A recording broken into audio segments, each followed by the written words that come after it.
Online शिक्षा कार्यक्रम तुमको स्वागत।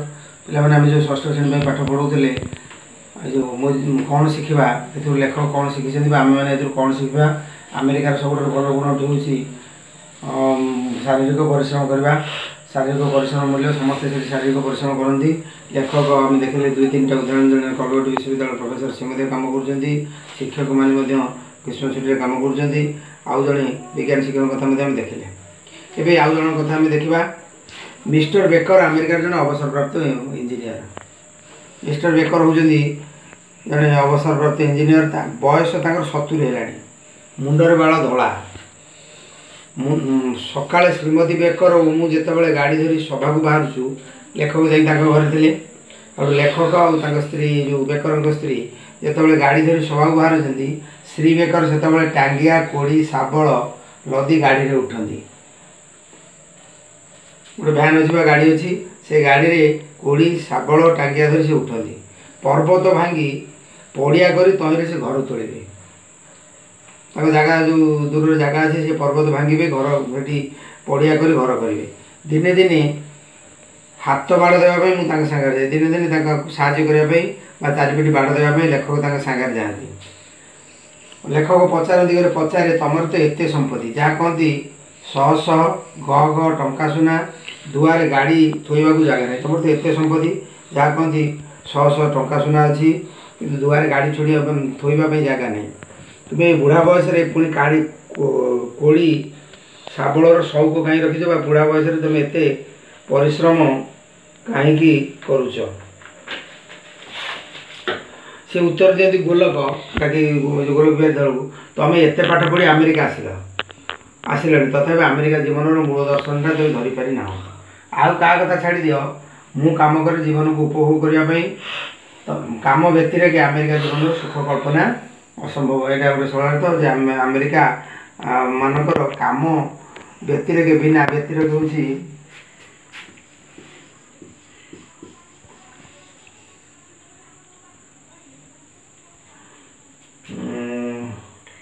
व्यतिरेक बिना काम बिना अमेरिका जीवन सुख कल्पना करवा चिंता करवा असंभव। काम भीतर जो आनंद लुकायित अच्छी लुकायित होची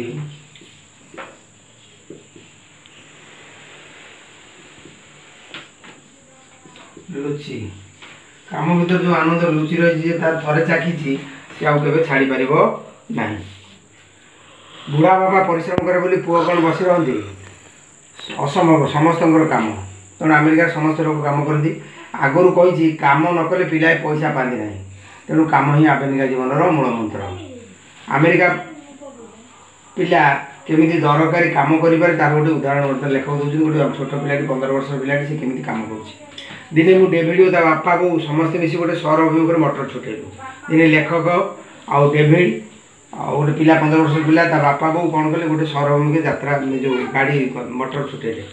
भारी वर्षा जोर वर्षा हो घर कलिया टोपा माने बड़ बड़ टोपा उजाड़ी पड़ू थाए रास्ता उपर चकाई पड़े हठात कौन है मटर पछ चकाटा फाटीगला।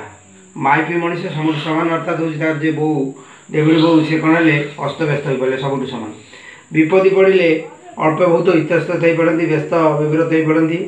मौजरे मटर चढ़ेवा चक फाटिले संभाड़ा एका कथा नहीं आनंद मौज हूँ आनंद मटर चढ़ेवा आउ मटर चक फाटीगले संभाड़ा एका कथा नहीं। आम समस्ते मटर बाहरी खबर कागज खंडे मुंडर दे ठिया लेखक आउ डेविड बापा और डेविड बो कौन कले खबर कागज दे मुंडर छिड़ा हेले। आ 15 वर्षर पुओ डेविड कौन कला रास्ता उपर पानी रे सोई अध घंटा भितर चकाटे लगेदेला। आम समस्ते कृत्यकृत्य हलु आम समस्ते धन्य हलु।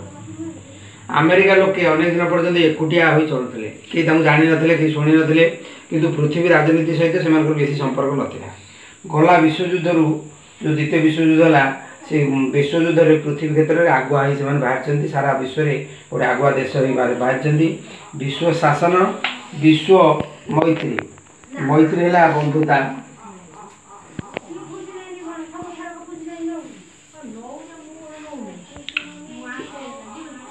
विश्व शासन और सारा विश्व में बंधुभाव मित्रता भाव स्थापन करने जमी अमेरिका माने ଆମେରିକାର ଲୋକମାନେ ବ୍ୟସ୍ତ, ସେମାନେ ବଡ଼ ଉତ୍କଣ୍ଠିତ ଆଉ ଆଗ୍ରହୀ।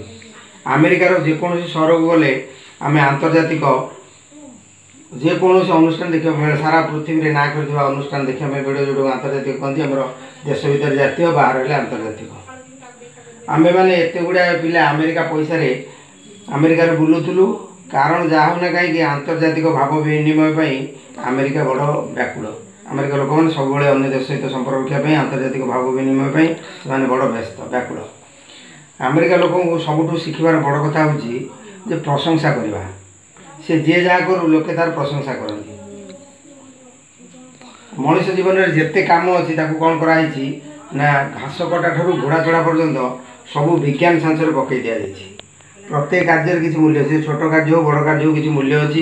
ଯିଏ ଘାସ କାଟୁଛି ଲୋକେ ତାକୁ ବି ପ୍ରଶଂସା କରନ୍ତି ଯେ ସେ ଗୋଟେ ବଢ଼ିଆ ଘାସ କଟାଳି। ପ୍ରଶଂସା ଶୁଣିଲେ କାମ କରିବାକୁ କାହାର ମନ ନ ହେବ। କିନ୍ତୁ ଆମ ପରି ସେଠାରେ ଖୁବ୍ କମ୍ ଲୋକ ଅଛନ୍ତି ଯିଏ କହନ୍ତି ସେ ଏହା କରୁନି, ତାହା କରୁନି, ସେ କାମ ଗୁଡ଼ାକ ବେକାର କରୁଛି, ଏମିତି ଆମ ଦେଶର ଲୋକ କହନ୍ତି। ବା ସେଠି ଖୁବ୍ କମ୍ ଲୋକ କହନ୍ତି। କିନ୍ତୁ ଏଭଳି କଥା ଶୁଣିଲେ କାହା ମନ ହେବ କାମ କରିବା ପାଇଁ? ସମସ୍ତେ ସେ କଥା ଜାଣନ୍ତି। ଭାରତରୁ ଆସିଛି ବୋଲି ଯାହା କହିଦେଲେ ସେମାନେ ଆଦର ଅଭ୍ୟର୍ଥନାରେ ପେଟ ପୁରାନ୍ତି। ଭାରତବାସୀମାନେ ଭାରି ଭଲ ପାଆନ୍ତି। ଆମେ ଯଦି କହିବା ଭାରତରୁ ଆସୁଛୁ, ସେମାନେ ଆମକୁ ଆଦର କରନ୍ତି, ସ୍ୱାଗତ ଜଣାନ୍ତି, ଅଭ୍ୟର୍ଥନାରେ ପେଟ ପୁରାଇ ଦିଅନ୍ତି। ଲେଖକ କହୁଛନ୍ତି ବର୍ତ୍ତମାନ ବେଳ ଆସିଛି ମାଛି ନ ହୋଇ ମହୁମାଛି ହେବା, ଘାରେ ନ ବସି ଫୁଲରେ ବସି। ଆମେ ଆମର ମତ ପରିବର୍ତ୍ତନ କରିବା, ମନ ପରିବର୍ତ୍ତନ କରିବା। ବେଳ ଆସିଛି ଆମେ ମାଛି ହେବାନି, ମହୁମାଛି ହେବା, ଗାଁରେ ନ ବସି ଫୁଲରେ ବସିବା। ଦେଶ ଜାତିର ମୁକ୍ତି ପଥ ଖୋଜିବା, ଦେଶ ପାଇଁ କାମ କରିବା, ମାଟି ମା ପାଇଁ କାମ କରିବା, ନିଜେ ପରିଶ୍ରମ କରିବା। ଧନ୍ୟ ସେ ପ୍ରଶଂସା ମୁଖର ଆମେରିକା ଯେତିକି। ଆମେରିକା ଲୋକମାନେ ଦେଖ ପୁରା ଧନ୍ୟ, ସମସ୍ତେ ଅନ୍ୟକୁ ପ୍ରଶଂସା କରନ୍ତି। ସତରେ ଯାହା କହନ୍ତି ଆମର କଥାରେ ହେଉଛି ଉଚ୍ଚ ମନା ହେଉଛି ଅମୃତ ଲୋଭଇ, ନିଚ ମନା ଲୋଭେ ବିଷ। ଯାହାର ଉଚ୍ଚ ମନ ସେ ନିଶ୍ଚୟ ଭଲ ଲଭିବ, ଆଉ ଯେ ନିଚ ମନ ସେ ନିଶ୍ଚୟ ଖରାପ ଲାଭ କରିବ। ମଣିଷ ଭାଗ୍ୟରେ ତାହା ହିଁ ଫଳୁଛି। ଯେତେବେଳେ ଏଠି ଆମେ ପିଲାମାନେ ଦେଖିଲେ ଆମେରିକା ଲୋକମାନେ ଏମିତି, ଏଠୁ କ'ଣ ଶିଖିବା ନା ଆମେରିକା ଲୋକଙ୍କଠାରୁ ଆମେ ବହୁତ କଥା ଶିଖିଲେ ଯେ କି ଶାରୀରିକ ପରିଶ୍ରମର ମୂଲ୍ୟ। ପ୍ରଥମେ ହେଉଛି ଯିଏ ଯାହା କରୁ ତାକୁ ପ୍ରଶଂସା କରିବା, ଶାରୀରିକ ପରିଶ୍ରମକୁ ଅଧିକ ଗୁରୁତ୍ୱ ଦେବା, ନିଜେ ପରିଶ୍ରମ କରିବା ସହିତ ଅନ୍ୟମାନଙ୍କୁ ପରିଶ୍ରମ କରିବା ପାଇଁ ସୁଯୋଗ ଦେବା। ଆଉ ପରିଶ୍ରମ କଲେ ନିଶ୍ଚୟ ଜୀବନରେ ବଡ଼ ମଣିଷ ହୋଇପାରିବା। ତେଣୁ ଆମେ ସମସ୍ତେ ପରିଶ୍ରମ କରିବା। ଏହି ବିଷୟରୁ ଆମେ ଶିଖିଲେ। ତେଣୁ ପିଲାମାନେ ଏଇଠି ଏ ବିଷୟ ସରିଲା, ଆର ଅଭ୍ୟାସ କାର୍ଯ୍ୟ କରିକି ଆଣିବ। ତାପରେ ଆମେ କ'ଣ କରିବା ନା ଅନ୍ୟ ବିଷୟ ଅନ୍ୟ ପିରିୟଡ଼ରେ ଆଲୋଚନା କରିବା।